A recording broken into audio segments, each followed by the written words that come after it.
Di planet ini memang dihadirkan berbagai macam jenis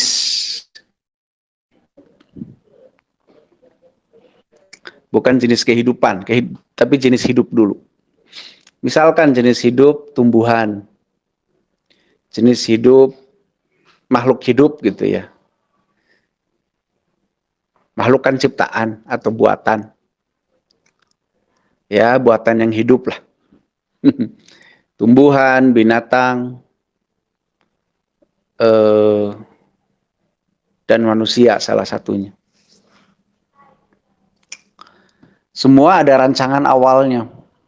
Misal, binatang diadakan dan tumbuhan diadakan. Mereka diadakan untuk jaga ekosistem. Makanya mereka saling memakan.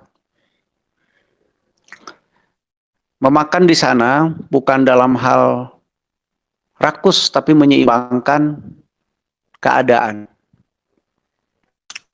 Jadi tumbuhan dan hewan dibuat memang secara blueprint, mereka dibuat untuk keseimbangan.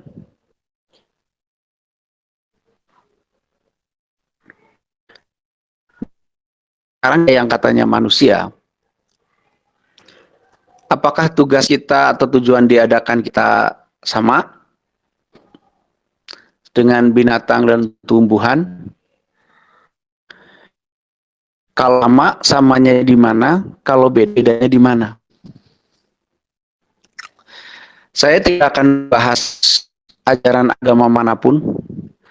Saya juga tidak sedang mengemukakan ajaran agama, keyakinan, atau doktrin manapun. Yang saya kemukakan di sini adalah hasil penemuan saya sendiri dari apa yang saya pikirkan berkait dengan sebuah kalimat yang namanya tugas hidup. Kalau nanti di obrolan saya mungkin ada yang mirip dengan ajaran agama A, B, C, D, saya betul-betul tidak bermaksud menyampaikan ajaran agama apapun, atau keyakinan apapun. Jadi ya mohon maaf seandainya ada baik dari sisi agama maupun sisi keyakinan atau kepercayaan yang keserempet-serempet gitu. Oke, baik lagi ya. Mari kita lihat, kalau kita ingin melihat fungsi, pertama yang harus kita lihat adalah sarana yang diadakan. Di pohon, sarana yang diberikan adalah insting atau kecerdasan alamiah. Bagaimana cara pohon mencari makanan dengan menghujamkan akar ke dalam tanah? Bagaimana pohon mencari matahari, menjulurkan daun ke atas tang atau ranting ke atas? Tapi bagaimana dengan rumput yang nggak bisa tinggi? Akhirnya dia mengefektifkan metabolismenya dengan sinar matahari yang mungkin dia cukup. Juga sinar yang terlalu misalkan jelek kalau itu semua adalah bentuk adaptasi. Adaptasi ini bentuknya kecerdasan alamiah di dalam pohon itu. Karena itu maka wajar kemudian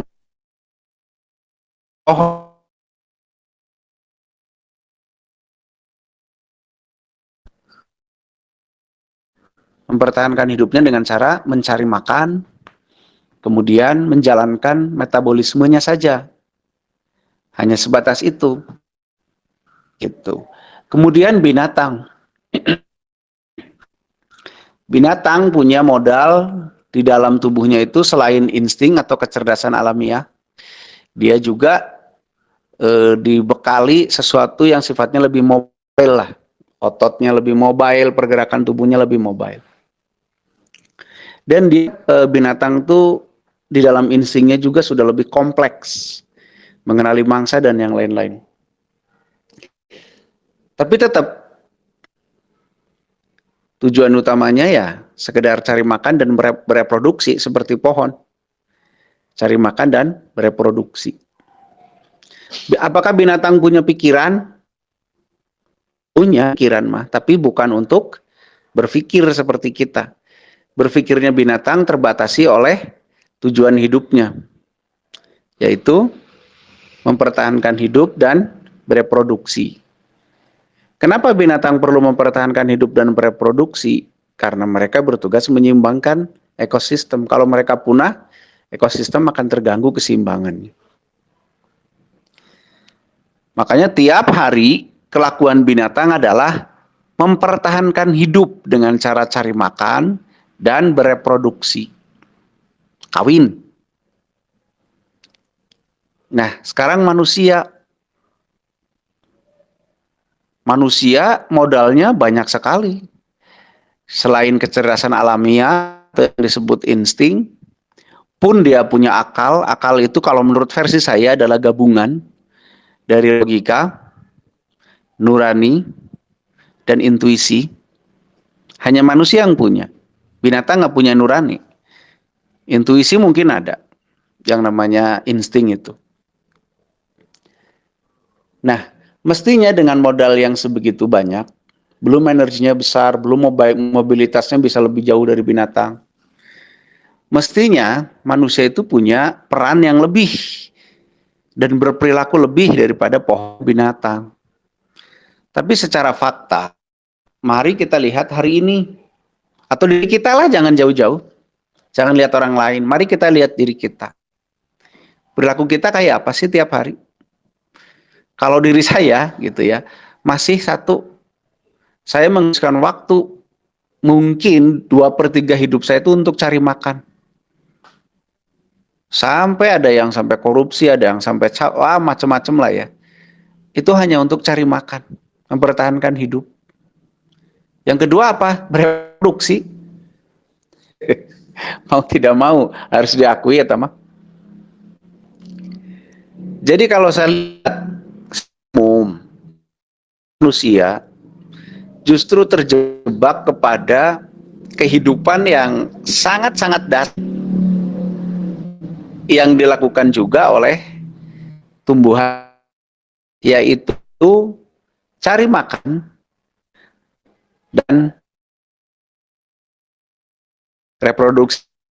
Binatang mah untuk mempertambah anak, kalau dia sudah ada yang untuk rekreasi ya, rekreasi, cari kesenangan saja. Tapi perilakunya hanya mempertahankan hidup dan itu teater. Entah karena apa, mungkin kehidupan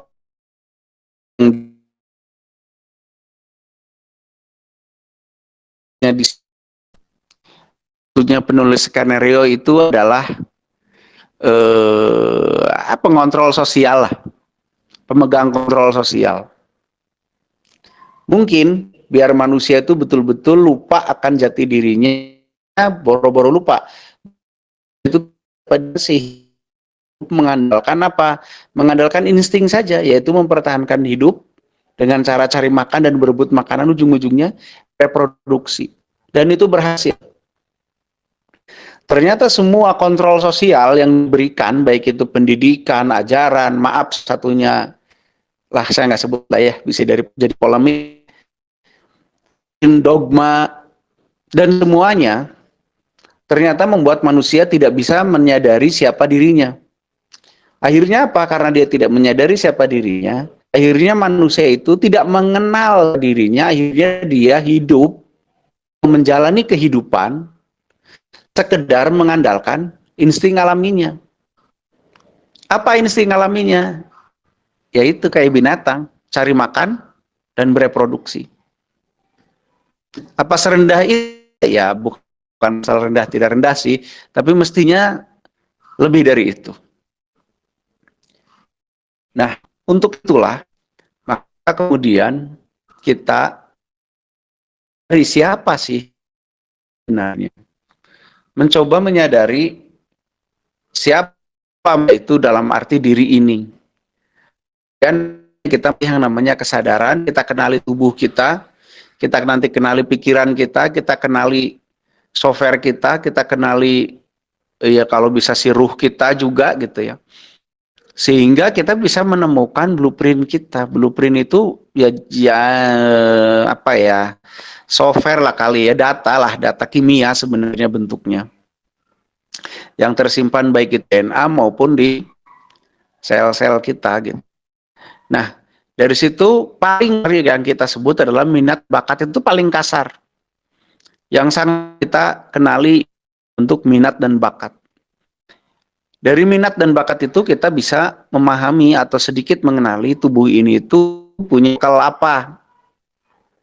Gitu.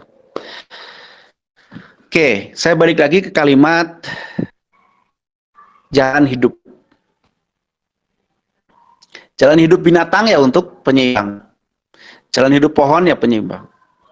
Jalan hidup manusia juga penyeimbang sebenarnya. Cuman cara menyeimbangkannya berbeda. Karena kita diberi kemampuan modal bekal yang lebih, maka kita punya cara yang lebih banyak kehidupan. Yang kata salah satu doktrin itu kan menjadi pemimpin di muka bumi. Pemimpin itu tugasnya adalah memakmurkan, mensejahterakan, menjaga, melindungi, dan seterusnya. Maka kalau memang seperti itu, nah kemudian saya akan berpikir, saya tanggung jawab mengelola bab apa, melindungi bab apa, mengatur bab apa, dan seterusnya. Kalau kita sudah bertanya begitu, saya bagiannya di apa? Maka saya harus lihat modal yang ada di dalam diri saya yang salah satunya teraktualisasi lewat bakat minat itu. Oke, jalan hidup dari dua suku kata jalan dan hidup. Bukan jalan kehidupan ya, nanti beda, tapi jalan hidup. Karena hidup dan kehidupan itu berbeda. Jalan, ya jalan. Sebuah sarana untuk mencapai sesuatu. Sebuah sarana yang kita lewati atau mengantar kita untuk mencapai titik tertentu. Hidup, hidup adalah sesuatu yang di dalamnya bekerja sebuah sistem. Itu hidup. Kalau kehidupan, itu adalah interaksi antar yang hidup. Jadi beda ya. Kalau hidup itu adalah sesuatu yang di dalamnya bekerja sebuah sistem. Itu hidup. Tapi kalau kehidupan adalah interaksi antar yang hidup. Itu kehidupan. Jadi jangan ngomong lagi, oh hidupmu pahit. Enggak, hidup mah nggak ada yang pahit. Hidup mah netral. Yang pahit mah kehidupan. Ada. Nah, kalau gitu saya menyimpulkan jalan hidup adalah sebuah jalan, sebuah sarana yang harus kita pakai untuk memakai si hidup itu. Hidup itu mau dipakai apa? Hidup kan modal. Hidup itu modal. Gitu. Untuk apa? Ya untuk dipakai di mana di jalannya. Lagi-lagi kita harus balik kepada modal yang ada di tubuh kita. Kita lihat. Saya sering bilang, kalau di tubuh kita temui secara minat bakat itu ternyata kita temui alat-alat pertanian, maka kemungkinan tugas hidup kita adalah bertani. Misalkan anak punya kecenderungan minat bakat bercocok tanam, dia senang bertanam, dia senang pohon, dia senang apa, mungkin dia bertani, tugas hidupnya untuk mengurusi sumber makanan manusia. Tapi kalau anak dia kecenderungannya atau minat bakatnya di nyanyi, di tampil apa, ya mungkin dia mengurusi bab hiburan untuk kehidupan. Bukan berarti jadi artis, tapi jadi orang yang memanage hiburan, yang memanage kejiwaan seseorang atau memanage kejiwaan masyarakat. Gitu. Jadi kalau ada tontonan yang benar, yang baik gitu. Gitu. Kalau tontonan dikuasai oleh bisnismen ya akhirnya ya tontonannya kayak sekarang. Mudah-mudahan contoh itu bisa dipahami. Jadi jalan hidup atau untuk mengetahui jalan hidup, caranya adalah kita mengetahui apa yang tersimpan di dalam tubuh kita. Ada 3 cara untuk mengetahui itu. Ada 3 cara untuk kita bisa mengetahui jalan hidup, jalan yang harus dipakai untuk mempraktekkan atau menghabiskan sarana hidup kita itu apa. Kalau menurut kawan saya yang lain adalah apa namanya ya, lakon hidup lah gitu. Pertama jalannya adalah kita bisa membacanya secara kimia tubuh. Melalui mungkin ada denging DNA, mungkin kita bisa melihat kecenderungan kimia tubuh kita. Nah, ini jalan yang paling rumit menurut saya. Caranya bagaimana untuk tahu itu? Ya harus sangat diperhatikan tubuhnya dengan sangat detail. Sampai level kimia tubuh atau molekular. Ya ini rumit lah. Ini mungkin bisa dijalankan oleh orang-orang yang udah bagus konsentrasinya, meditasinya, dan yang lain-lain.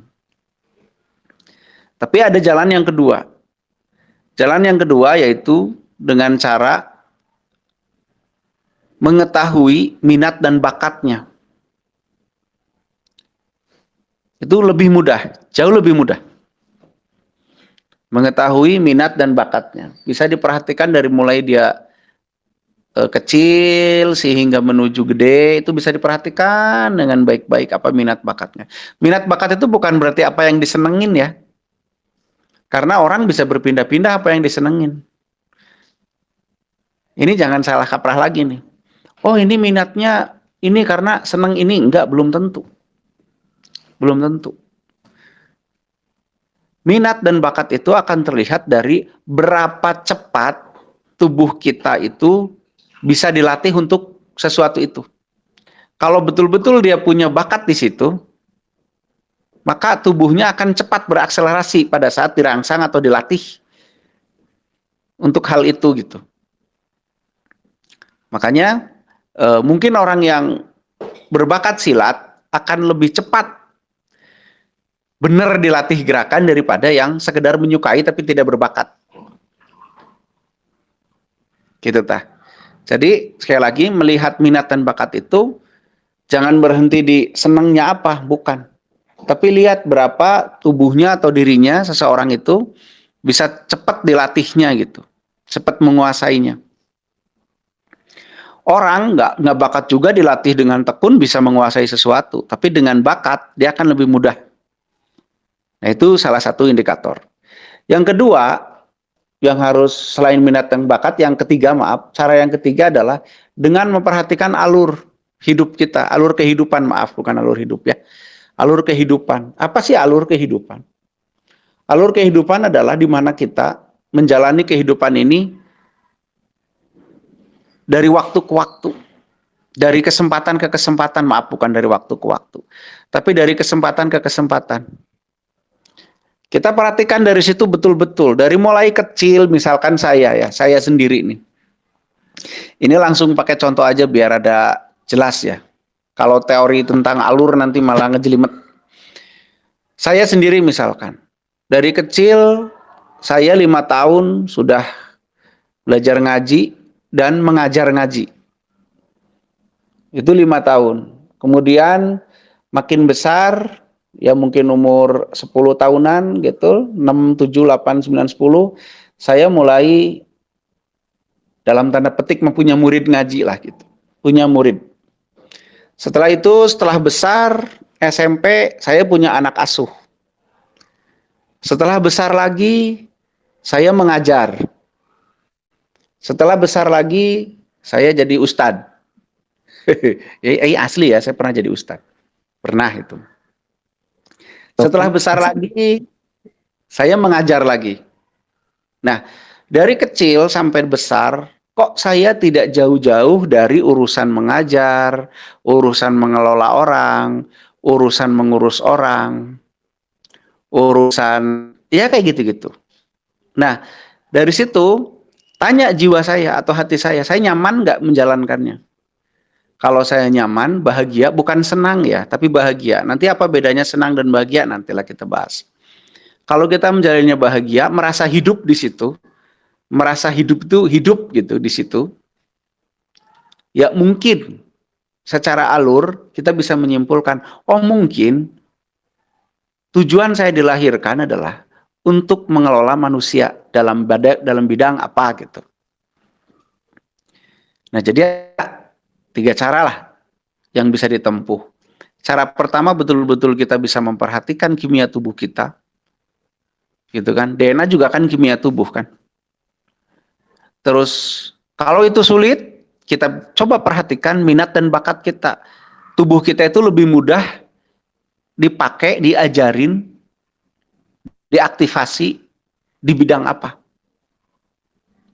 Dua, yang ketiga adalah perhatikan alur kita. Dari mulai kecil sampai sekarang kita itu kemana aja gitu.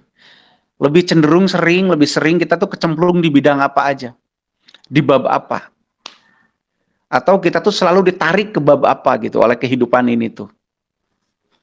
Nah, dari situ nanti kita bisa menyimpulkan, oh tugas hidup saya mungkin di bidang mengurus orang.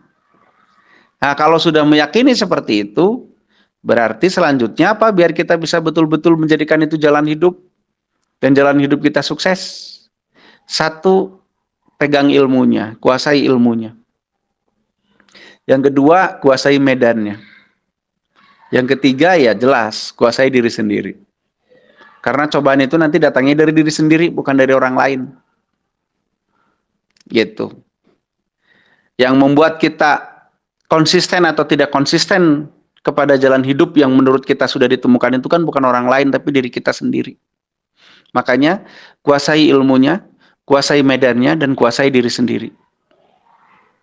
Itu insya Allah lah dengan itu mah, kita bisa nanti betul-betul hidup ini bukan hanya sekedar mempertahankan, kehidupan ini bukan hanya sekedar mempertahankan hidup dengan cari makan dan bereproduksi. Tapi kita mengetahui untuk apa kiranya alasan kita dilahirkan di sini. Tapi saya juga menyadari di luar sana banyak sekali bahasan tentang jalan hidup. Baik itu dari sisi spiritual katanya, atau dari sisi agama katanya, atau dari sisi mana, silahkan, saya menghormati semua itu. Tapi yang saya temui di semesta diri saya lah gitu, yaitu jalan hidup adalah apa-apa yang kemudian itu dipakai untuk mempraktekkan si hidup saya ini. Prakteknya dengan cara apa? Ya dengan cara apa yang ada di titipkan di tubuh saya dalam hal minat bakat itu, kecenderungan itu. Dan untuk itulah tubuh saya dibuat. Makanya kecenderungannya ke arah itu. Nah, selanjutnya adalah bagaimana itu dijalankan. Yaitu tadi, kuasai ilmunya, kuasai medannya, kuasai dirinya. Kalau saya misalkan rapi, ya saya harus kuasai ilmunya, jangan asal niat. Bagus asal niat, tapi menguasai ilmunya jauh lebih bagus lagi. Kuasai ilmunya, kuasai medannya. Medan itu nerapi itu kayak apa sih? Ngobrol sama orang, ngobrol dengan membuat orang lain supaya dia lebih semangat, supaya dia lebih enjoy menjalani penyakitnya, itu bagaimana sih? Bagaimana sih bahwa si sakit itu anggota keluarga? Bagaimana memanage keluarga juga supaya mensupport si sakit? Nah, kuasai medannya. Setelah itu kuasai diri saya sendiri. Rapi jangan cuman buat nyari amplop aja gitu misalkan, kan kuasai diri saya sendiri. Gitu loh, dan seterusnya. Nah, dari penjelasan yang singkat ini, saya bisalah kalau kita bisa tarik kesimpulan. Saya menghargai semua orang yang memahami jalan hidup, mungkin ya agamanya, jalan hidup mungkin itu keyakinannya, ya silahkan. Tapi bagi saya jalan hidup adalah sesuai dengan apa yang terinstal di tubuhnya sejak dia lahir, sebagai tujuan dia lahir di planet ini. Itu intinya mah gitu. Nah, terus hubungannya dengan ibadah bagaimana? Ibadah itu pengabdian. Mohon maaf, saya sangat menghormati siapapun yang memaknai ibadah itu sebuah ritual. Saya menghormati itu. Tidak ada yang salah dengan itu. Tapi saya memahami kata ibadah adalah pengabdian. Cara mengabdinya adalah dengan mempraktekkan apa yang menjadi tujuan kita dilahirkan di planet ini. Itulah pengabdiannya. Dan setiap manusia berbeda. Karena setiap manusia identik dengan tujuan lahirnya sendiri. Maka cara mengabdi setiap manusia itu berbeda-beda. Walaupun mungkin di satu bidang yang sama. Misalkan sama-sama bidang ngurus alam, tapi beda-beda nanti. Ada yang bagian ngurus softwarenya mungkin, ada yang bagian ngurus fisiknya mungkin. Gitu. Jadi sekali lagi, jalan hidup buat saya adalah sesuatu tempat kita mengaplikasikan tujuan kita ada di planet ini. Kalau tujuan utamanya pengabdian atau ibadah, iya. Tujuannya pengabdian atau ibadah. Tapi caranya, ya dengan mengaplikasikan apa-apa yang diinstal di dalam tubuh kita sebagai modal. Plus juga sekaligus sebagai petunjuk buat kita, kita harus prakteknya seperti apa. Gitu. Begitu mungkin. Singkatnya, silakan dipikir ulang lagi dan mari kita diskusikan. Mungkin ada yang teman-teman yang mungkin belajar dari sisi spiritual, silahkan bagaimana pandangannya. Teman-teman yang belajar dari sisi doktrin agama, silahkan. Yang dari kebatinan, silahkan. Sok, bagaimana dibuka? Mangga, ini siapa moderatornya hari ini? Saya Kang Arif. Oh, Kang Arif ya. Silahkan Kang Arif dibuka, siapa tahu ada yang mau menambahkan atau bagaimana. Ya, mangga silakan Akang Teteh yang ingin bertanya ataupun menambahkan ya. Cuman ini Kang, saya salah satu tadi kan otomatis berarti yang paling lengkap di dalam diri kita tugas hidup itu datanya di si kimia tubuh itu ya. UI, itu semua Nah, install di sana. mungkin nggak kalau misalnya gini, misalnya itu saya itu agak kurang memperhatikan, kemudian otomatis kan lakon kita itu sudah harus berjalan ya. Nah, bisa Ya, nggak kalau misalnya dibantu oleh Akang yang sudah misalnya sudah bisa berkasadaran atau gimana gitu. jangan Misalnya nyusahin itu dibantu ya. gitu. Enggak misalnya ini makan memungkinkan Iya, atau iya, tidak iya, gitu. iya. Ya mungkin sih mungkin saja ya dibantu diarahkan dalam arti dibantu untuk lebih memahami gitu mungkin saja. Tapi itu sebenarnya kan tugas hidup masing-masing Ya. gitu. Jadi itu urusan pribadi dan tanggung jawab pribadi harusnya mah di tangan sendiri-sendiri ya teteh. Harus nama. Makanya kan Iya, saya ke kalian juga tidak pernah kan mengarahkan oh tugas hidupmu begini-begini. Enggak, saya selalu nanya. iya, Udah diperhatikan apa sok disimpulkan sendiri gitu kan.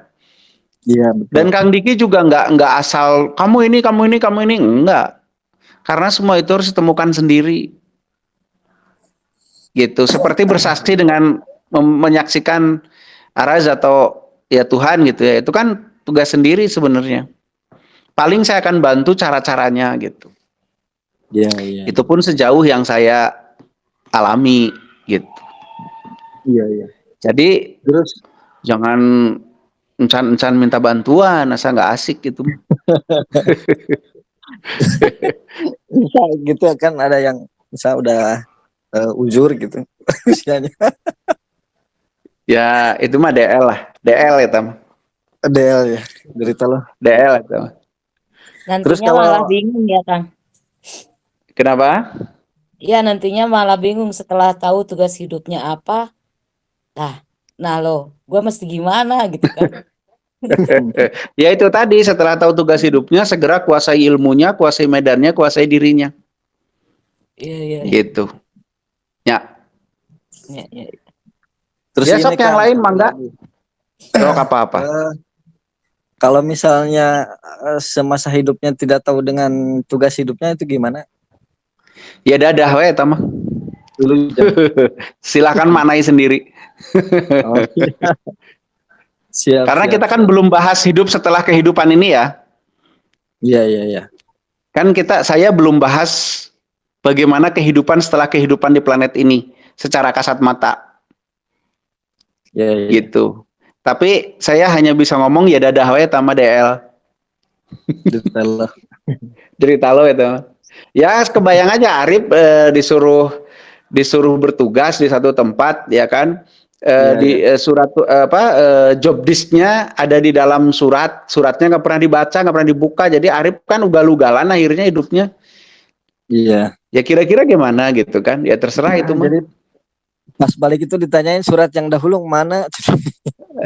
Iya mana kok naon wae digawekeun tuh gitu, dikerjain nggak yang ada di surat itu gitu kan. Nah iya gitu ya, paham Pak.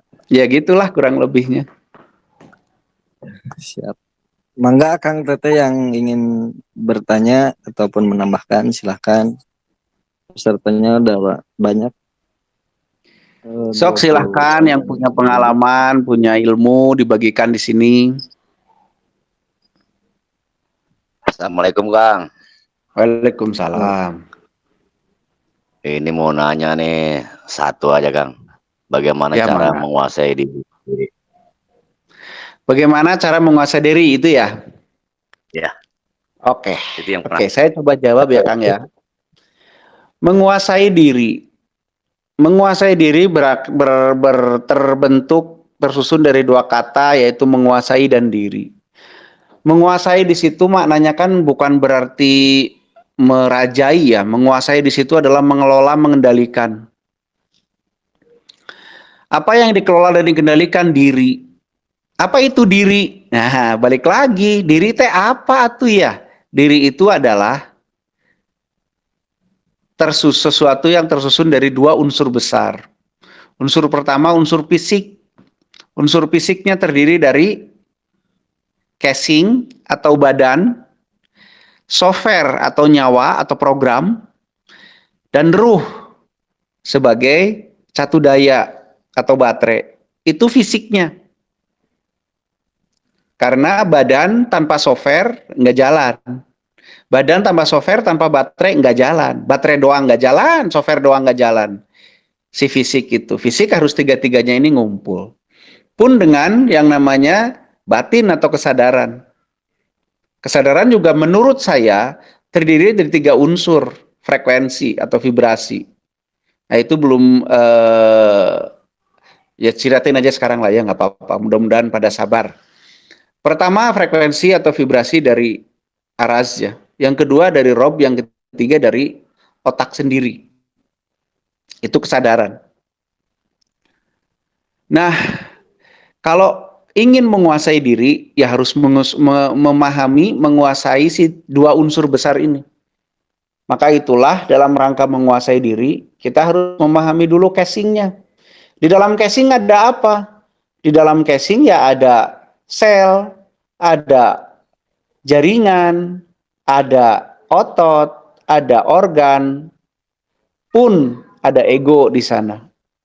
Nanti seperti tadi ada kata setan itu mana? Setan itu mah keinginan. Setan itu bagian dari ego. Setan itu representasi dari ego. Setelah ego berubah jadi keinginan, nah itulah setan. Jadi setan itu bukan kuntilanak ya.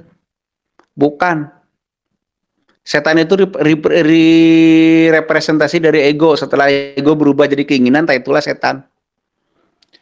Gitu. Jadi setan itu ya yuwaswisu fi sudurinas kalau menurut doktrin Islam. Sesuatu yang membisikkan kepada dada manusia. Siapa yang membisikkan? Ya keinginannya sendiri, egonya sendiri. Gitu. Nah, kalau kita mau menguasai diri, ya kita harus pahami tuh casing kita, pahami ego kita, pahami cara kerja tubuh, pahami. Nanti kan tubuh itu bisa emosi, bisa sedih, bisa marah, bisa ini, bisa itu, bisa males, bisa semangat, bisa ini, bisa itu. Nah, itu kita pahami semuanya. Gitu. Kalau kita bisa memahami bagaimana amarah itu terbentuk, tentu kita tahu bagaimana cara mengendalikannya. Kalau kita tahu bagaimana, maaf ya, nafsu birahi itu terbentuk, tentu kita bisa mengendalikannya.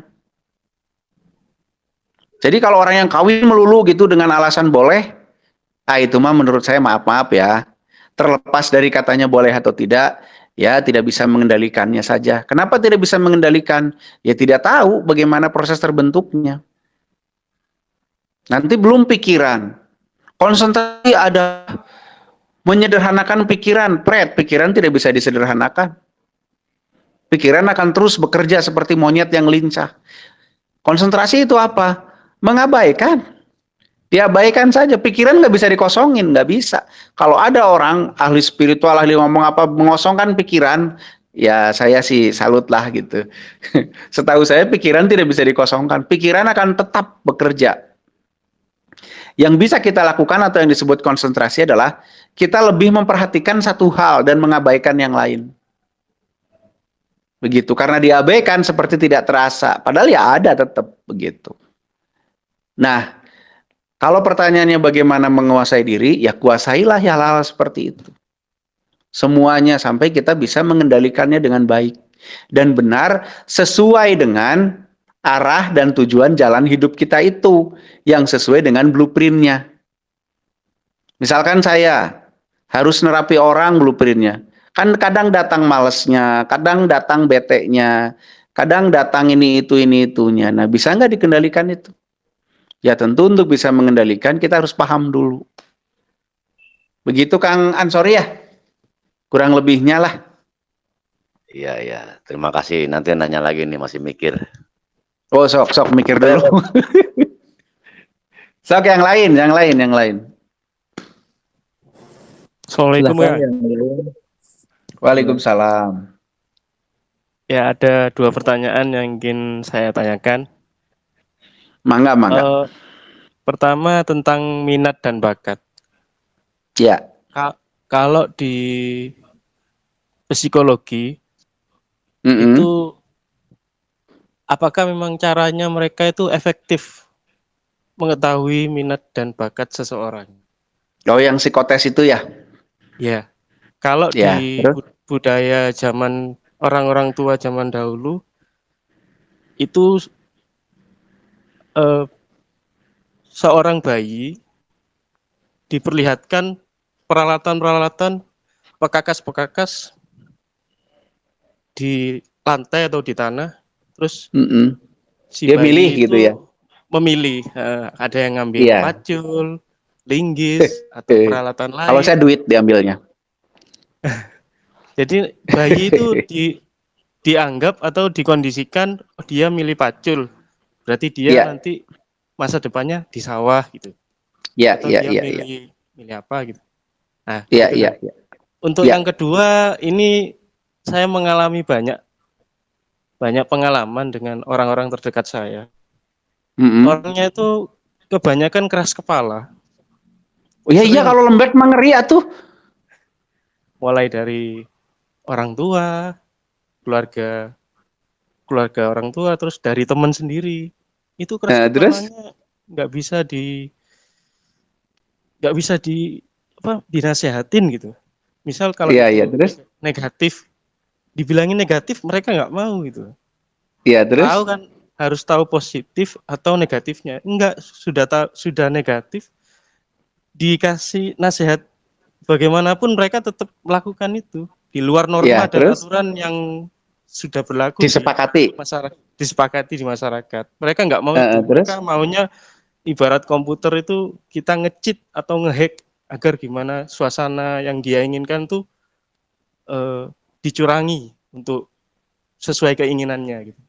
Iya, terus? Gitu. Jadi mereka itu memang keras kepala.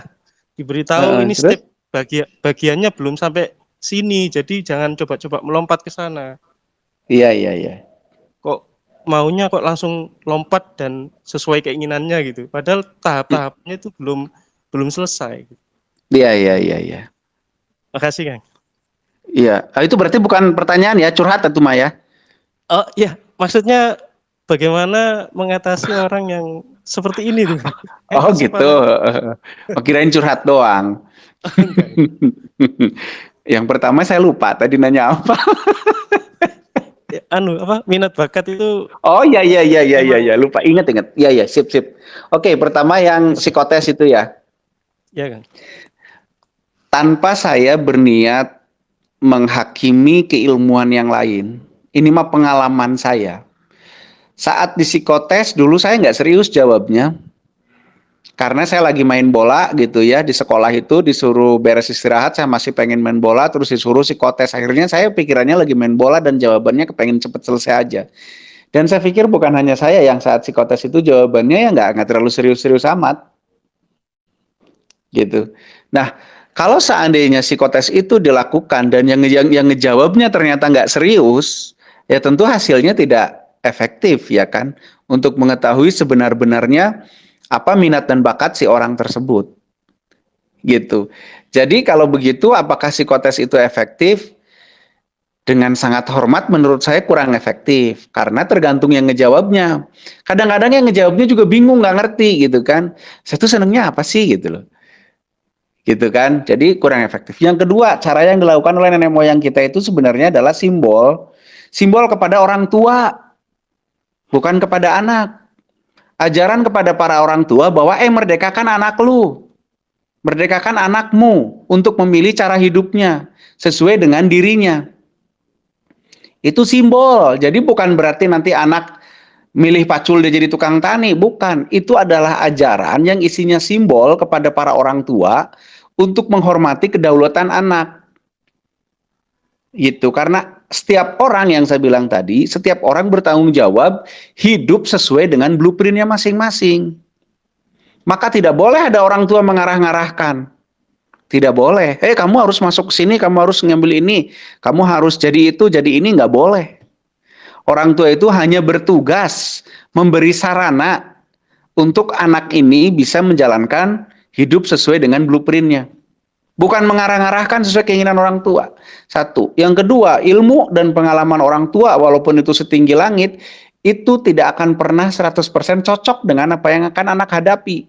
Karena hidupnya berbeda, tugasnya juga berbeda. Jadi jangan sok jadi orang tua tuh. Kamu harus gini. Dan pengalaman bapak tuh gini. Itu kan pengalaman di hidup saya. Di kehidupan dia berbeda lagi, tugas hidupnya dia berbeda lagi, blueprint dia juga berbeda. Jadi apakah efektif? Menurut saya apa ya namanya tuh tadi ya, adat itu tuh justru untuk orang tua, bukan untuk anak. Kalau untuk anak ya ajari dia mendengar blueprintnya, mendengar DNA-nya. Kalau sulit, ya kita lihat, perhatikan dari mulai kecil dia lebih tertarik ke bab apa, lebih mudah diajarin bab apa dan seterusnya. Setelah itu ya kita lihat alurnya anak ini tuh dari kecil dia kemana, ngapain, lebih cenderung ngurusin di bidang apa dan seterusnya. Nanti selebihnya pada saat dia dewasa dia yang harus memutuskan. Orang tua nggak ada urusan dengan itu. Gitu. Jadi sekali lagi ya, pada orang tua jangan sekali-kali mengarah-ngarahkan anak. Biarkan. Kalau kita mau mengajarkan, ajarkan cara mendengar atau menilai blueprintnya sendiri atau mengakses blueprintnya sendiri. Nanti setelah itu kita harus legowo seperti orang tua yang melihat bayinya memilih cangkul. Ya sudah, walaupun dia inginnya meren jadi nelayan. Kalau anaknya milih cangkul ya udah. Biarkan. Gitu. Kalau masalah bagaimana sih mengatasi orang yang keras kepala, nggak usah diatasin, Kang. Biarin aja. Menurut saya mah gitu. Mending kita fokus ke diri sendiri saja. Karena nanti setiap orang itu akan mempertanggungjawabkan apa-apa yang menjadi kewajarannya. Maksudnya apa? Wajar itu apa? Wajar adalah tercukupinya akibat oleh sebab. Jadi kalau dia nanti berperilaku begitu, terus kan nanti dia dapat akibatnya juga, ya biarkan saja. Atau nanti kasihan gini gitu, nggak perlu kasihan, biarkan saja. Karena sejatinya kita itu hidup sendiri-sendiri. Sejatinya, kesejatiannya manusia itu hidup sendiri-sendiri, mempertanggungjawabkan apa yang dia kerjakan sendiri, atau yang dalam doktrin agama disebut amal. Itu kan perilaku amal ya. Karena amal sendiri yang dipertanggungjawabkan. Masalah kita menyampaikan, sampaikan saja dengan ikhlas. Ikhlas itu artinya kita menyampaikan itu bukan biar dia nurut, bukan biar dia baik, bukan biar dia bagaimana, enggak. Sekedar menyampaikan saja. Selesai, setelah itu ya sudah. Gitu. Ya, mungkin begitu. Tadi lupa saya Kang Kayo. Gitu Kang. Jadi nggak usah dipikirin lah. Kalau mau sampaikan, sampaikan saja. Mau nasehatin, nasehatin aja. Selebihnya cek Sunda nama kumaha maneh we gitu.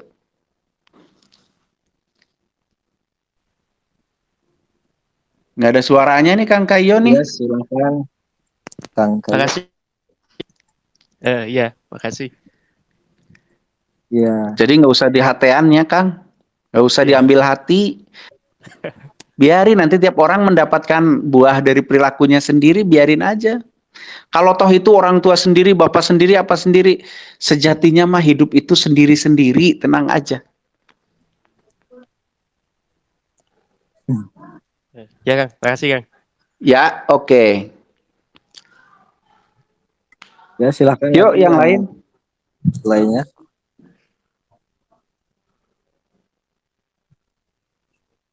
Ini Kang, sedikit. Tadi kan kalau ruhnya si setan sendiri itu ada atau enggak ya? Naon ruhnya si setan kumaha maksudnya nanya teh? Tadi, tadi kan setan itu terbentuk dari keinginan ego itu ya atau gimana ya? Hasrat dari keinginan. Ego yang sudah bermanifestasi menjadi keinginan tetalah setan Oh, gitu. Jadi ya nggak ada Kalau ruhnya, sendiri ruhnya ya itu ruh ada. manusia itu. Kenapa? ruhnya manusia itu ya. Lah, setan mah kan bukan Oh, iya, makhluk. paham. Ya, setan itu adalah ego yang sudah bermanifestasi menjadi keinginan. Iya. Gitu ya. Siap. Amun kuntilanak ini mah Kang diri berarti gitu mah. Ya kumaha Kang, I'm sorry. berarti setan tuh sama nggak sama hayalan Kang? Enggak hayalan, kan keinginan mah bukan hayalan. Nafsu itu kan bukan hayalan. Berarti kalau hayalan tuh nafsu bukan ya? Maksudnya kan kayak Bukan, menghayal, menghayal kan pengen hayalan itu kaya. gini.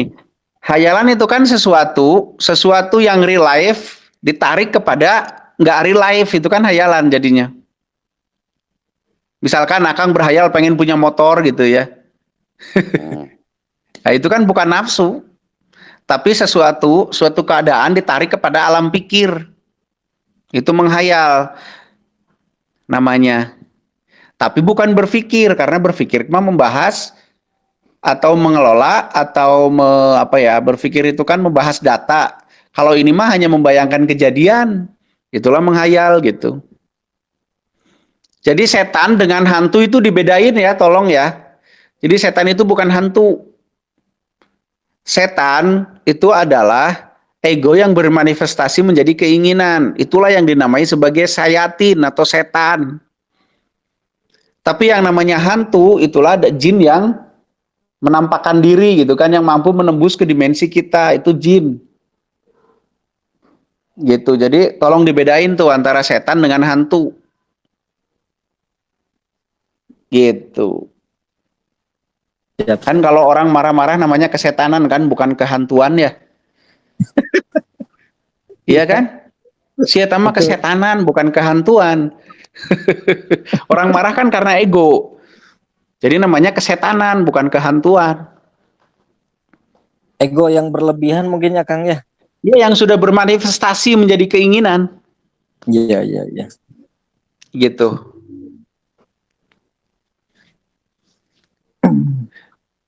Mangga Yuk, yang lainnya peserta hampir kurang lebih 25. Ya mungkin yang punya pengalaman atau apa. Mau sharing atau bertanya silahkan. Teh Puji biasanya Kalau orang rajin. banyak menghayal itu gimana tuh Kang? Berarti Kang, maksudnya Kang? Kenapa? Kalau orang kerjanya banyakan menghayal, Kenapa? menghayal, dia menghayal, nggak ada. Menghayal melulu gitu. Iya. Ya biarin aja, bagus. Jadi saingan kita berkurang. Jadi hayalan tuh pikiran. Kenapa? Hayalan tuh berarti pikiran yang apa ya? Bukan angan-angan nih, bukan ya? Angan-angan Angan-angan beda bukan ya? lagi. Angan-angan beda Beda ya? lagi. Oke, saya jelasin dulu lah angan-angan dan hayalan ya. Oh iya, makasih. Oke. Hayalan atau menghayal adalah kita apa namanya ya, memindahkan sesuatu ke sebuah alam di pikiran kita, di otak kita, tapi bukan berpikir, hanya membayangkan sesuatu itu terjadi gitu. Itu hayalan. Jadi tidak ada proses pengolahan data, tidak ada proses berpikir, tidak ada. Hanya memindahkan sesuatu kejadian dari satu tempat ke alam pikir kita, ke alam otak kita gitu. Itu hayalan. Nah, kalau angan-angan adalah keinginan yang kejauhan. Misalkan, duh saya kepengen jadi presiden ya, itu angan-angan. Tapi kalau hayalan, saya sedang membayangkan saya jadi presiden. Nah, itu hayalan. Bedanya kayak gitu. Angan-angan itu adalah keinginan yang kejauhan. Itu namanya angan-angan. Apalagi angan-angan kosong. Jadi, angan-angan adalah keinginan yang kejauhan. Sedangkan hayalan adalah bayangan tentang sesuatu terjadi yang itu belum terjadi gitu. Itu namanya hayalan. Boleh nggak ya? Boleh-boleh aja deh. Itu mah kemampuan otak dua-duanya juga. Cuman kan entah itu angan-angan, entah itu hayalan, itu bisa menjadi trigger untuk kita menjadikan itu sebagai realita, yaitu dengan diupayakan supaya terjadi. Kalau tidak diupayakan, ya sebatas menjadi hayalan dan menjadi angan-angan. Jadi penting nggak hayalan dan angan-angan? Ya penting aja. Penting kalau itu kemudian disikapi lebih lanjut dengan upaya. Tapi menjadi tidak penting ya kalau itu tidak disikapi, malah menjadi baluang teh naonnya muter aja di situ gitu. Begitu. Nanti Bisa jadi kan gila ya. Jelas ya. bisa jadi aja gila. Gila kan hanya konslet antara ruang realitas dan ruang non realitas. Itu kan dia antara sel saraf sadar dan sel saraf bawah sadar saja gila itu. Makanya disebutnya sakit jiwa, sakit berpikir kan. Cara berpikirnya yang rusak. Gitu. Iya, kalau banyak hayal bisa jadi gila gitu, bisa jadi koslet. Ya bisa aja. Sangat bisa. Kalau hayalannya sampai tingkat tinggi gitu ya. Sampai betul-betul kayak yang beneran kan schizofrenia dulu tuh. Sebelum gila. Setelah schizofrenia parah baru tuh konslet, dia sudah tidak bisa membedakan antara batas fakta atau realitas dan bukan, akhirnya ya gila lah. Atau yang kita sebut sebagai gila gitu. Makanya boleh menghayal, tapi setelahnya diikuti dengan upaya gitu. Biar jadi. Soalnya saya pengalaman juga pernah ngayal terus kejadian gitu. Ngayal terus kejadian, ya bagus satu. Iya, maksudnya ngayal kejadian. Tapi Menghayal kejadian. Enggak, maksudnya pernah menghayal gitu. Terus nggak lama-lama kejadian juga gitu maksudnya. Tapi Ya emang bagus beda. lah. Makanya saya nanya nih, hayalan tuh pikiran beda berarti ya. Beda. Kalau berpikir itu kan mengolah data ya. Hasilnya adalah pikiran. Pikiran adalah hasil dari proses berpikir. Kalau menghayal itu kan memindahkan kejadian ke alam otak, alam pikir. Kalau angan-angan ya sebuah keinginan yang masih jauh gitu disebutnya angan-angan. Oke Mas, makasih Bang. Bang, makasih Kang. Oke. Silahkan berhayal lagi, siapa tahu kejadian lagi.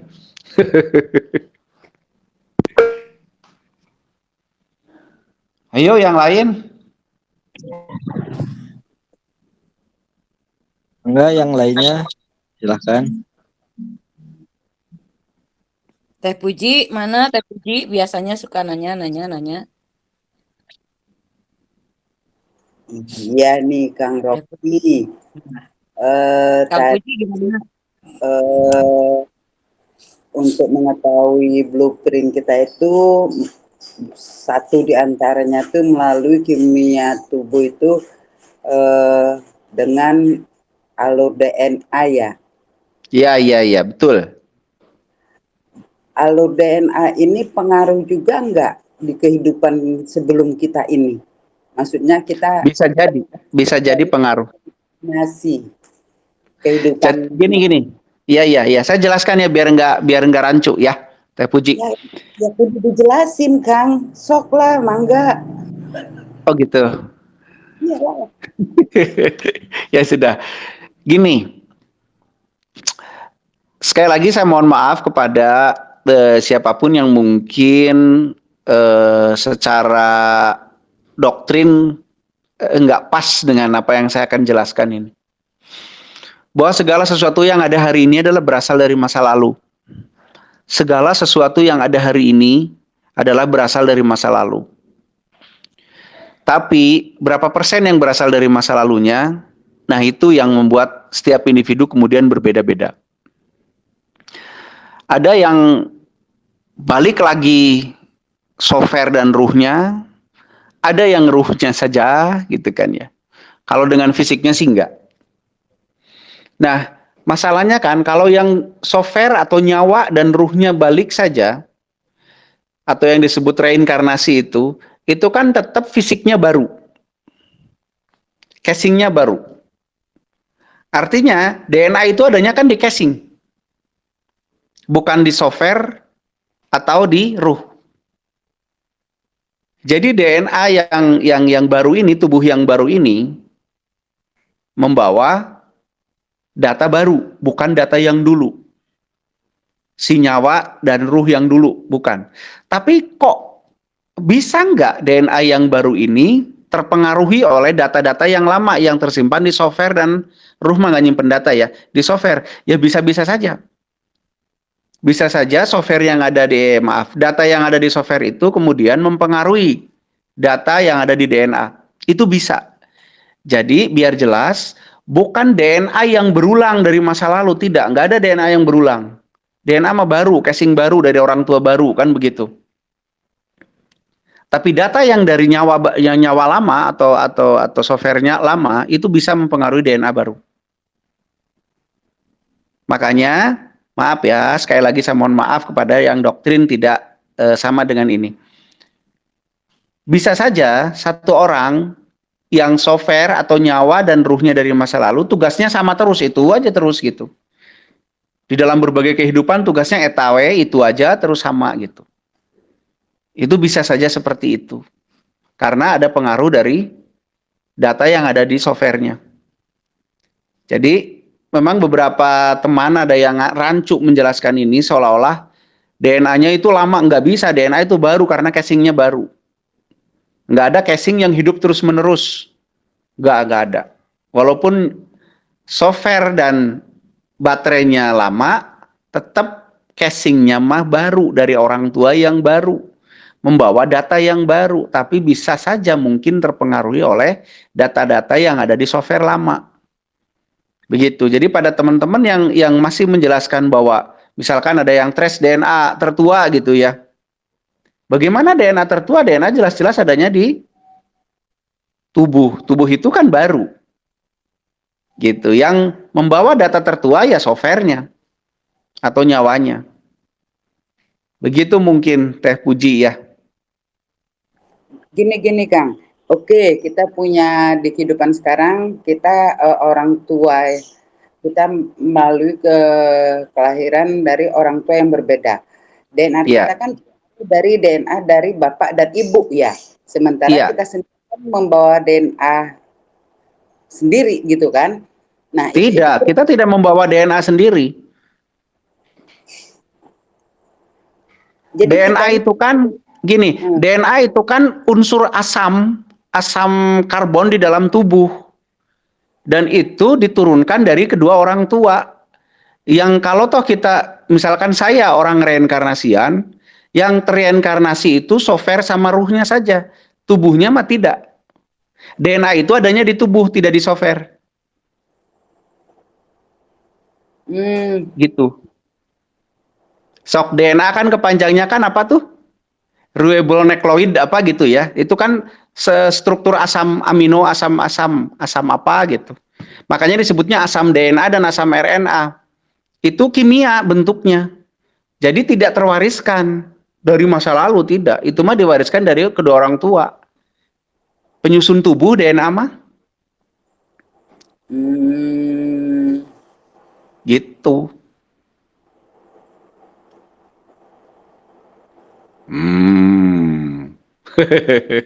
Ngagerem sih Teh Puji. berarti kita ini hasil dari dua karakter ibu dan bapak ini tadi ya DNA kita ya. Betul. Makanya ada tes DNA. Nanti kan bingung tes DNA. Nah ini datanya kenapa nggak cocok sama orang tuanya? Nanti Teh Puji anak siapa kan bingung. Kalau membawa DNA sendiri mah. Kan saya lahir langsung plung dari langit turun. Kayak senggukong ya dari batu.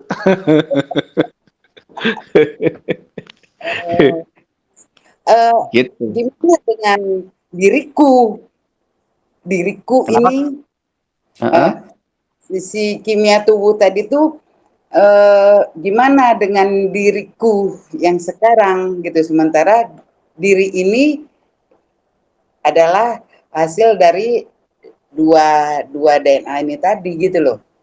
Nyambung Iya, nggak? makanya kan kita ngomongin casingnya aja itu mah. DNA itu adanya di casing. Casing misalkan Teh Puji adalah reinkarnasian misalkan ya. Bisa. Kan tetap casingnya mah baru. Yang berasal dari masa lalu apa? Ya cuman software sama ruhnya saja. Tubuhnya baru. Kan tubuh yang dulu sudah hancur, sudah dikubur misalkan gitu ya. Udah meninggal. Yang saya maksud gini Kang, untuk kita menemukan kita ini reinkarnasi apa bukan nih, jadi rada rumit juga ya, karena ada pengaruh Memang dari rumit. DNA. Harus ketemu saya itu mah, ketemu saya nanti kelihatan ini dari masa lalunya mananya aja gitu. Kan vibrasinya nanti beda. Pertanyaan di diri sendiri gitu loh. Kok kayaknya minat bakat sama hobi saya kok macem-macem gitu loh Kang. Iya bagus, berarti multifungsi. Gitu. Berarti tugasnya banyak, bagus. Ya enggak juga kali. Biasanya yang paling dominan Teh Puji. Ambil yang paling dominan. Berarti ngomel-ngomel ke emak saya. Bisa aja loh. Bisa aja ngomel-ngomel. Ngomel-ngomel itu kan gini. Ngomel-ngomel berarti kan Teh Puji punya keahlian di dalam menyampaikan sebuah kata dan sebuah maksud. Betul kan? Iya, iya. Nah, itu kan sekarang si sarana itu baru dipakai untuk menyampaikan kekesalan yang namanya jadi ngomel. Tapi kalau dipakai untuk menyampaikan ilmu, menyampaikan dosen, pinter ngomong syaratnya kan, pinter ngomong dan ngomongnya jelas bisa dipahami oleh orang lain. Gitu kan? Nah, mungkin saja Teh Puji dengan bekal yang pinter menyampaikan omongan dan mudah dipahami orang lain, yang mungkin Teh Puji bertugas untuk memberikan pemahaman, bertugas untuk memberikan penyuluhan gitu. Mungkin kayak gitu kan? Mungkin. Iya, mungkin. Jadi jangan dipakai buat ngomel doang, itu keahlian. Terus gini Kang, Gitu.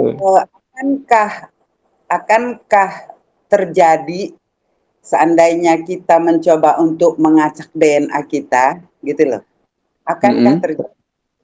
Bisa gitu Kang? Kalau energinya cukup bisa. Karena kan Ya itu kan? harus memecah struktur asam. Itu bisa saja kalau energinya dan pengetahuannya cukup. Oh, ini main di energi ya? Ya iya dong. Kan asam zat apapun kan ujung-ujungnya atom, ujung-ujungnya energi.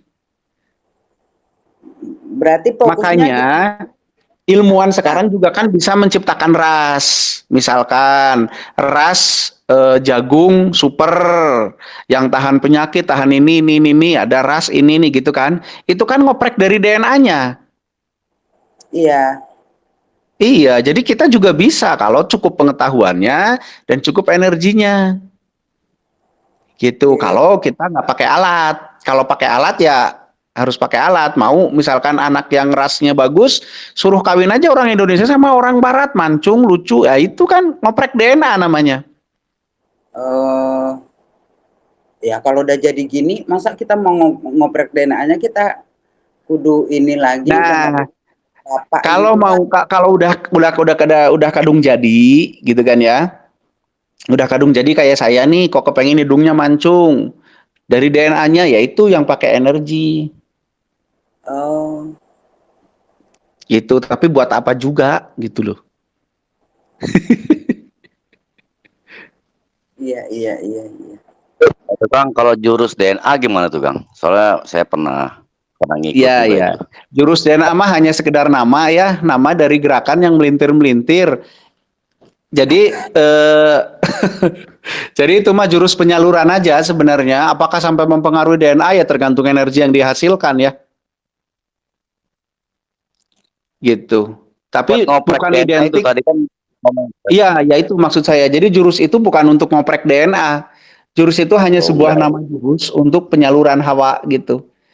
Kecuali kalau energi yang dihasilkan sangat besar ya mungkin bisa sampai mempengaruhi DNA seseorang. Kalau enggak ya secukupnya yang dihasilkan. Jadi nggak ada hubungan langsung antara jurus DNA dengan ngoprek DNA ya. Setahu saya mah. Oh enggak. Mm-mm. Tapi lumayan juga energinya sih itu. Ya lumayan, lumayan kalau nggak rutin mah. Yo yang lain, Teh Puji kepotong tadi, kabur. Mau Enggak ngoprek DNA jadi apa tuh? nyambung soal DNA juga gitu loh Kang. Ya udah Mm-mm. mantepin lagi sama Kang Ansori gitu loh. Oh Ya, gitu. Emang Teh Puji mau jadi apa? Mau dioprek DNA-nya? enggak bisa aja kan kita kita eksperimen gitu kan. Oh gitu. Jadi awet muda lah minimal ya. Ya setidaknya. Tehnya ngajarin tuh. Hmm? Tehnya ngajarin. Itu fokusnya di titik porta ya kan ya. Kenapa? Itu menyalurin energinya fokusnya di titik porta. Titik porta. Ya. Ya bisa jadi, bisa jadi. Coba aja dicoba dulu. Saya juga belum pernah soalnya. Belum pernah ngoprek DNA sendiri. Masih puas dengan penampilan. Ih, Coba-coba dicoba aja. namanya juga eksperimen gitu kan. Iya makanya dicoba. Nanti kalau gagal kan tinggal tolong, tolong gitu. Ada informasi, ada dapat Heeh. berita-berita gitu kan. Oh, Iya. usia 40-an gigi gerahamnya bisa numbuh lagi gitu. Usia gini ini saya ngalamin sendiri, kuku saya tuh Mm-mm. berganti gitu loh kan. Kok Mm-mm. kuku baru gitu kan. Iya. Dengan kuku yang lama ini masih bagus gitu loh kan. Yang Iya, iya, tadinya iya. noda-noda putih gitu kan. Oh, ini efek apa ya? Saya nggak sadar gitu loh. Hanya aja saat itu saya lagi fokus latihan uh, apa nama jurus air dan angin gitu loh. Jadi fokus ke Iya, iya, tangan iya. kan. Ya. Latihan matir. Emang teneng aja yang bisa matahin hati cowok. Saya bisa matahin kiki gitu kan. Curhat ya, Mak. Apaan itu? Apaan itu? Aduh, pas ya di dia ya mah kacau. Itu jadi ada yang 40 ke atas gitu bisa tumbuh gigi gerahamnya lagi yang dompong. Ih, keren juga ya saya pikir gitu kan. Nah, Mm-mm. coba masa enggak ya kira-kira. Nah, gitu, Kang. Oh iya, coba dulu, coba deh, coba. Nanti kalau berhasil, saya mau coba ini ngitemin dulu uban saya. Saya udah ubanan soalnya. Tujuan saya justru di situ, Kang. Aduh, kacau. Karena gini, saat matahin kikir, bukan mempelajari kikir itu jadi patah. Itu kan keniscayaan. Yang saya ingin pori-pori saya itu kebuka, seperti ada Ya. gelembung darah yang mengembang, gitu loh Kang. Jadi Iya. merasakan terharu gitu loh. Saya Iya. mengalami gitu loh. Jadi begitu patah kikir itu kan itu keniscayaan gitu loh. Jadi proses Iya. bersaksi itu gitu loh. Jadi Ya. bisa ya, untuk rambut gitu kan. Berarti gelembung-gelembung udara di kepala ini diapain ya? Disalurin kali ya. Itu Kang. Nah, itu yang pentingnya kesadaran itu di situ. Nanti meneliti butuhnya kayak apa, dia opreknya kayak apa, prosesnya kayak apa. Nah kan proses tumbuh menjadi ini kayak apa, prosesnya kayak apa. Nah, di situ nanti tahu harus gimanain. Gitu. Kalau saya sih masih puas dengan penampilan, jadi saya terima aja. Nanti Teh Puji kalau berhasil kasih tahu caranya ini buat numbuhin hidung.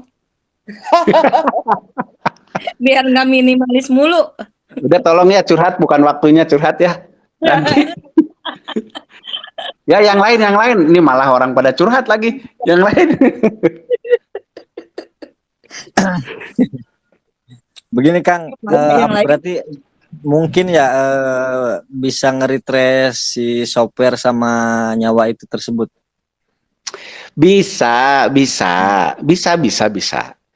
Jadi otak kita diberi kemampuan oleh si pembuatnya untuk bisa meretrace itu, melihat itu, merasakan itu bisa. Tentu ada klasifikasinya, ada syarat-syarat yang harus dipenuhinya gitu. Nah, syaratnya apa ya silahkan, kayak Teh Puji semangat mencobanya luar biasa, bagus kayak gitu. Iya. Yuk yang lain silahkan.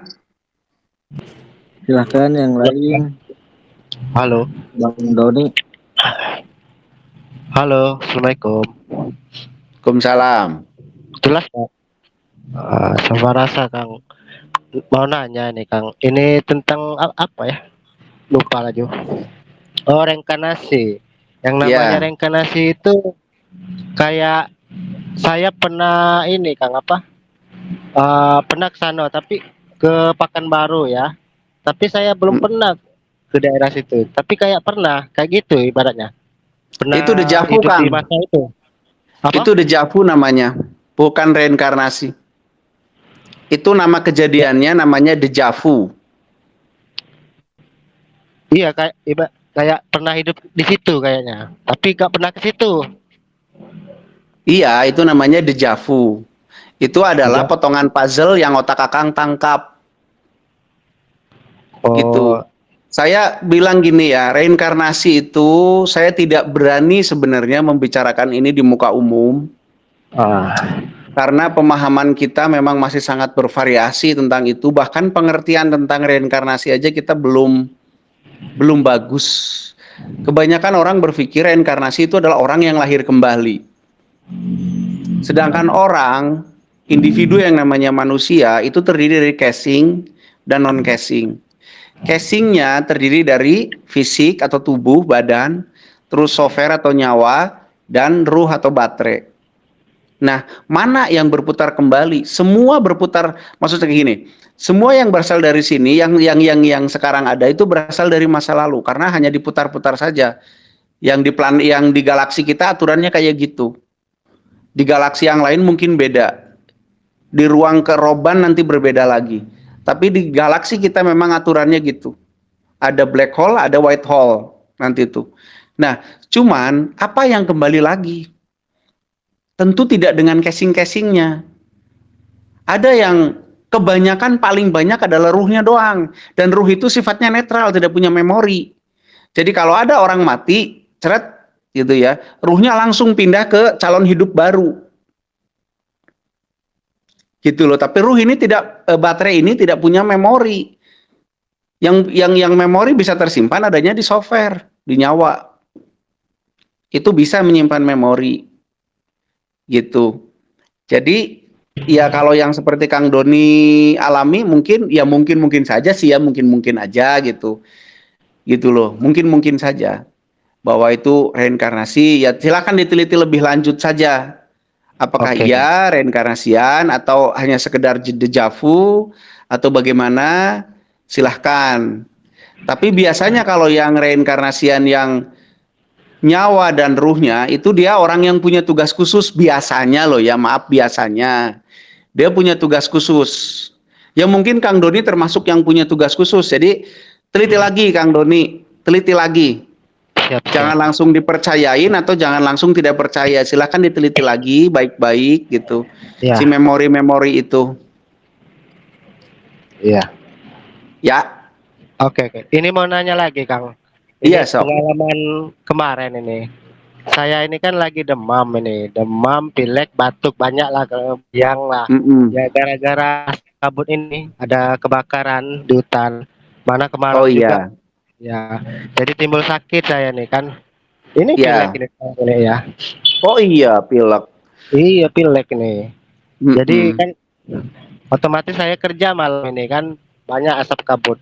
Nah malamnya Iya. itu saya tuh kayak dengingan lagi telinga saya, kayak ngasih petunjuk terlihat bawang putih sama jahe putih. Terus dia sebut juga dengingan itu nyebut ini dia apa ya kotak kotak terus logam cerdas terus apa lagi ya? Aduh lupa saya. Apa ya? Dicas, dicas Dicas. katanya. Ya, Jadi kesimpulannya apa tuh? nggak tahu saya apa yang Oh, dicas. Itu ya yang satu saya cari tahu tanyakan. atuh ya. Ya, solusinya aja apa itu petunjuk apa itu? Maksudnya Ya kan, kotak loh, si kan Akang yang dapat petunjuk masalahnya sama saya. ya soalnya kan singkat itu. Ya karena Jadi gini, saya jelasin dulu ya petunjuk-petunjuk yang ada di alam semesta ya. ya oke, oke. Begini, petunjuk itu frekuensi atau yang kita sebut sebagai petunjuk lah ya. Tapi informasi itu adalah frekuensi di alam semesta itu. Frekuensi itu akan datang kepada yang satu frekuensi lagi. Jadi kalau itu sebuah petunjuk pasti bisa dipahami oleh orang yang dituju itu pasti. Kenapa? Karena satu frekuensi. Jadi kalau dapat informasi atau yang kita sebut petunjuk jangan nanya ke yang nggak ngalamin karena beda frekuensi. Nanti malah dibahas sesuai dengan pengalaman orang lain yang tidak sefrekuensi. Jadi mangga kalau Kang Doni merasa dapat petunjuk, silahkan Iya. direnungkan. Mungkin yang dimaksud Gimana? apa dilatih itu ya. Ya, Kang. Ya mungkin aja karena Kang Doni pasti paham kalau emang itu petunjuk untuk Kang Doni gitu. Itu pasti Kang Doni Halo? bisa paham. Iya gimana? Sinyal ini. Gitu. Sinyal. Jadi sok dipahami lagi sama Kang Doni ya. Iya ya. Silahkan Iya, itu mah. posisi lagi nggak enak badan ini nggak gimana. Iya. Ah, Hati-hati nanti meninggal, hati-hati ya. Ya, Lagi saya banyak jalan. yang meninggal karena flu.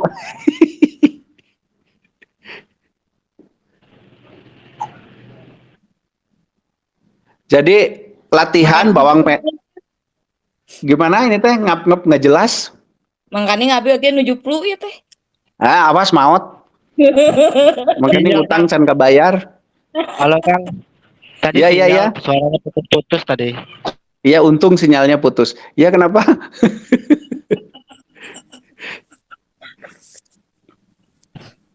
Jadi mungkin bisa disimpulkan Kang Doni harus latihan mungkin gitu ya.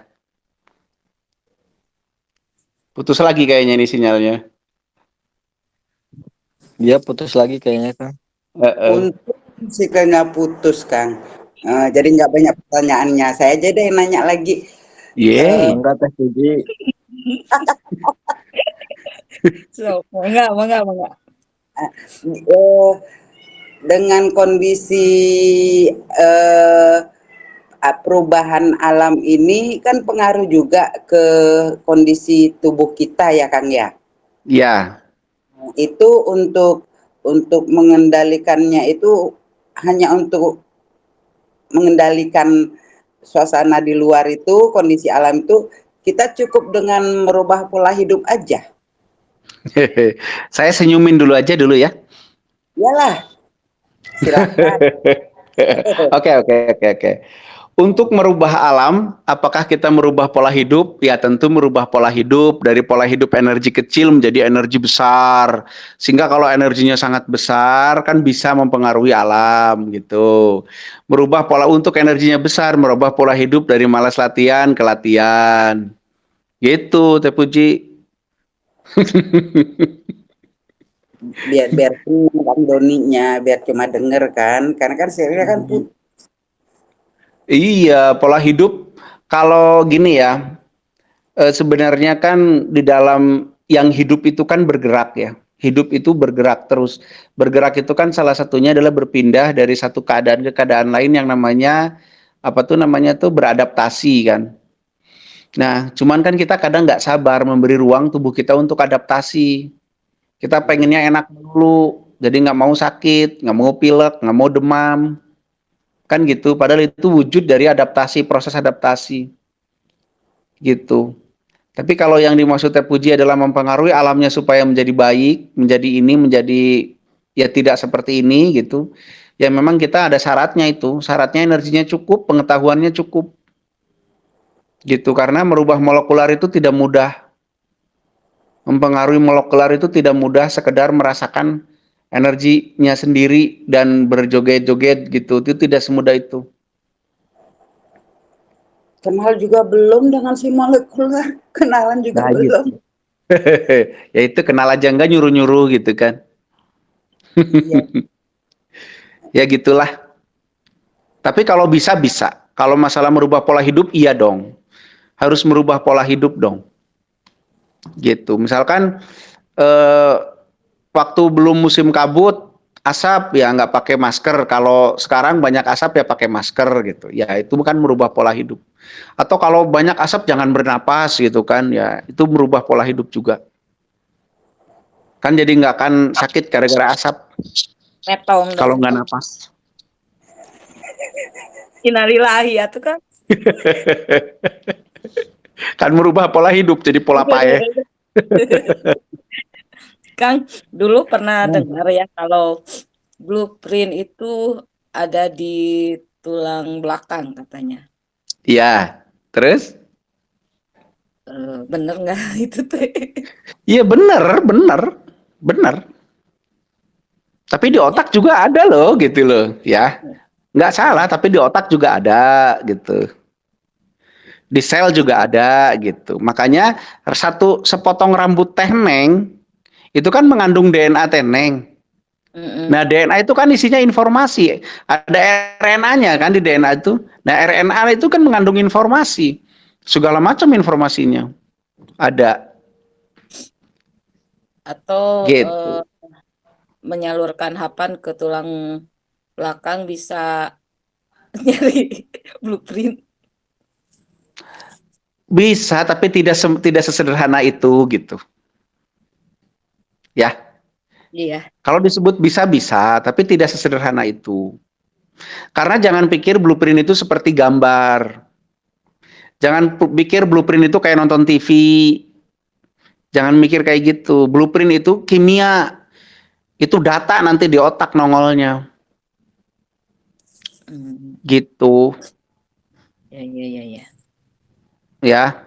Ya. Jadi jangan pikir Teneng ningali blueprint terus ngelihat Teneng lagi nari-nari, oh berarti saya penari. Bukan kayak gitu. Enggak kayak gitu. Sugan gitu. Untuk itu eta mah ngahayal. Cek si Kang Amsori ge. Yo yang Nah, lain Teh Andriani diem aja dari tadi nih. Nanti kita mau ke Jogja insya Allah loh. Ya silakan yang mau bertanya. Kang Halo Tio, Kak. Kang Tio. Halo Kang. Halo Ya, ya. Kang, yang tadi tuh sinyalnya nggak ada tadi. Bisa jelaskan lagi Kang? Tentang yang ini Yang aja mana? nih. Yang apa? Bawang putih sama jahe putih itu nah. Itu Ya, apa? kalau bawang putih gini, kalau bawang putih kan ada kandungan atau unsur-unsur, ada yang dia antimikrobanya, untuk antibodi juga. Jahe putih juga iya untuk imunodulator lah gitu ya. Jadi memang itu untuk antibodi. Mungkin, ya ini mah mungkin loh Kang Doni ya. Ya. Mungkin salah satu pesannya adalah kuatin antibodinya dong gitu. Oh, dicas dulu dong kayak gitu ya, Kang. Dicas sama siapa? Frekuensi kata Kangnya tadi. Oh gitu. Ya cara ngecasnya mungkin dengan makan yang bagus, makan yang apa namanya sesuai kebutuhan, bukan sesuai keinginan, apalagi sesuai kemampuan. Aduh, berat. Ya tadi sinyalnya agak itu apa lelet. Soalnya pakai WiFi saya. Oh, Jadi nebeng ya, nepeng wifi ya. ya nebeng. Saya kan jualan malam. Berat. Berat. Saya cara numpang. Tahan WiFi saya Hmm. ikut acara ini. Beli dong wifi sendiri atuh. Aduh. Ya nanti kalau ada Ya uangnya. intinya mungkin itu ya, intinya mungkin Kang Doni dapat inputan dari tubuh sendiri untuk memperhatikan antibodinya gitu. Ah, berarti ibaratnya ngecas itu ya saya harus dilatih kayak gitu Iya, ya. harus latihan juga gitu kan untuk ngecas antibodinya gitu. Ya soalnya kan banyak gejala nih. Anak istri kena semua jadinya kan. Oh, biar anak istrinya nggak kena ganti atuh, cari yang sehat. Oh ya ya ya oke. Beres-beres ya. Iya, siap Ya, kan? ya siap siap. Iya, iya, oke. Oke, oke, oke. Ya ya ya saya paham. Ya itu aja Kang.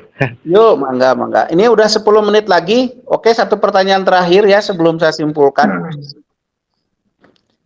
Ya, mangga silahkan yang mau bertanya 10 menit lagi ya kita nyampe Tentang jam jalan hidupnya 9. ini mah ngomongin DNA, gerak.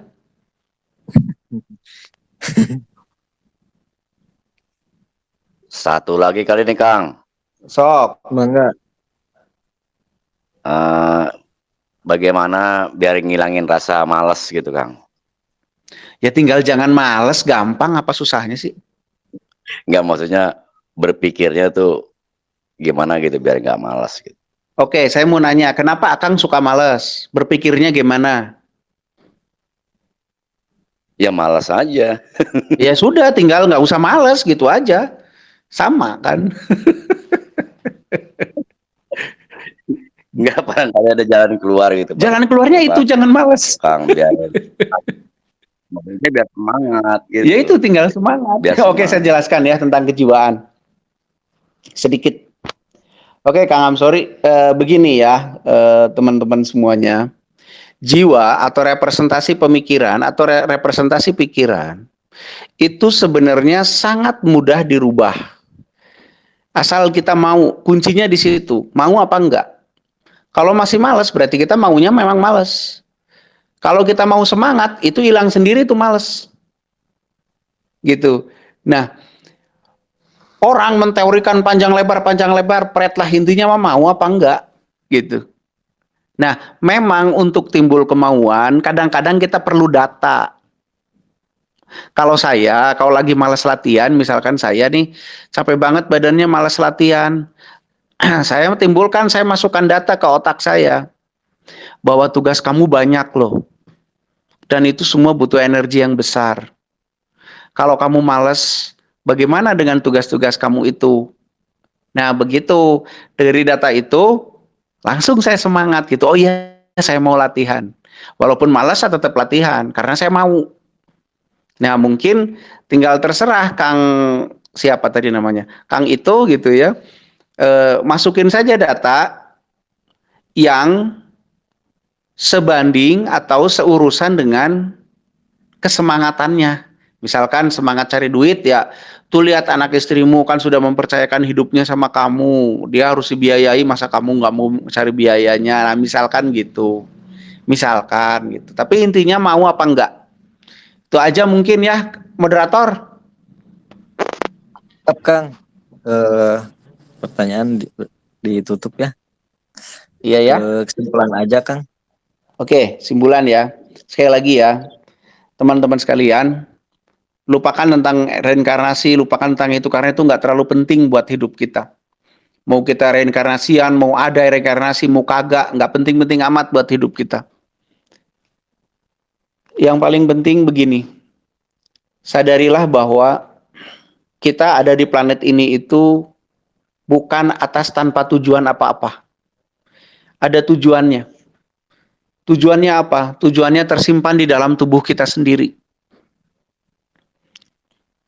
Nah, kita bisa disebut sukses dalam menjalani kehidupan saat kita bisa mempraktekkan tujuan itu.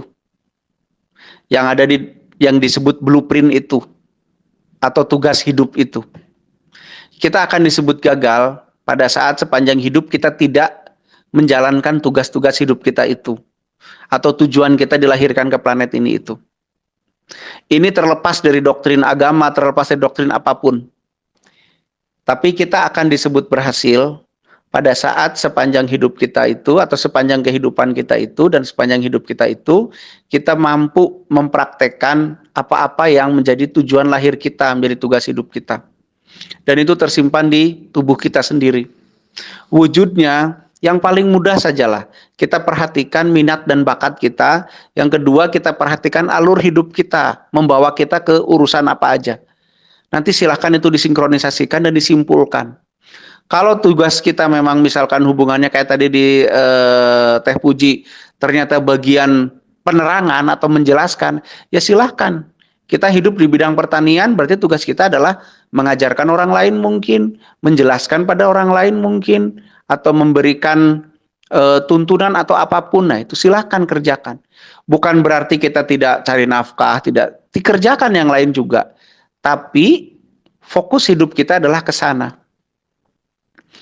Itu yang akan nanti menjadi tolak ukur kita dianggap berhasil atau tidak menjalani kehidupan ini. Berhasil atau tidak dititipkan di planet ini. Yang itu nanti akan mempengaruhi perjalanan kita selanjutnya. Setelah kita dianggap mati di planet ini, kita mau kemana? Nah itu mempengaruhinya. Sukses tidaknya kita mempraktekkan tugas hidup kita itu akan sangat berpengaruh kepada kehidupan kita selanjutnya setelah kita disebut mati di planet ini. Makanya itu menjadi sangat super duper penting kita mengetahui apa sih sebenarnya tujuan hidup kita di planet ini. Atau dihidupkan di planet ini tuh tujuannya apa, tugasnya apa. Itu sangat penting. Dan saya yakin belum begitu banyak yang ngeh ke sini. Kenapa? Karena kita belum sudah diarahkan kepada keyakinan tertentu, kepada agama tertentu, kepada doktrin-doktrin tertentu, sehingga kita lupa membaca diri kita sendiri. Kita memang harus mengabdi kepada Tuhan, tapi mengabdinya dengan cara mempraktekkan blueprint kita itu. Ya silahkan dicari. Caranya gimana? Kalau bisa sampai membaca DNA sendiri bagus, sangat bagus. Kalau yang tidak bisa, perhatikan yang namanya minat dan bakat sendiri. Perhatikan betul-betul. Minat dan bakat bukanlah apa yang senang dilakukan, tapi yang membahagiakan pada saat dilakukan. Senang dan bahagia itu berbeda. Bahagia itu damai. Senang itu ya senang aja. Rasa gembira itu senang. Kalau bahagia itu damai. Netral. Hidup. Gitu ya. Nah, itu yang kedua, silahkan perhatikan perjalanan hidup kita dari mulai kecil sampai sekarang. Kita tertarik ke area apa, ke bab apa. Itu perhatikan, nanti sinkronisasikan dengan minat bakat kita. Itu cara yang paling sederhana lah untuk menduga-duga apa itu tujuan hidup kita di sini.